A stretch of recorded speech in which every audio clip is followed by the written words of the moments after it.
లెబనాన్లో అతిపెద్దదైనటువంటి దాడులు మరొకసారి.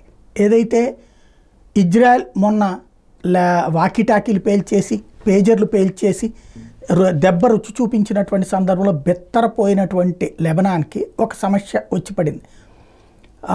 హెజ్బుల్లాకి ఏం చెయ్యాలి? కౌంటర్ స్ట్రైక్ ఆ రోజున ఒక 100 మిస్సైళ్ళు వేశారు, నిన్న ఒక 100 మిస్సైళ్ళు వేశారు. అయితే అవి ఏది హిట్ చేయలే. ఈవెన్ అంతకుముందు super sonic hyper sonic missile వాడితే అది కూడా ఏం చేయలే. వాళ్ళు మిస్సైల్ వాడుతున్నారు. అదేదో మనం కనుక చిన్నపిల్లలు కనుక దీపావళి బాణాసంచ కాల్చుకునేటప్పుడు వాడే అవ్వాయి సోవాయిలాగా ఉంటుంది తప్పించి ఏమీ లేదు.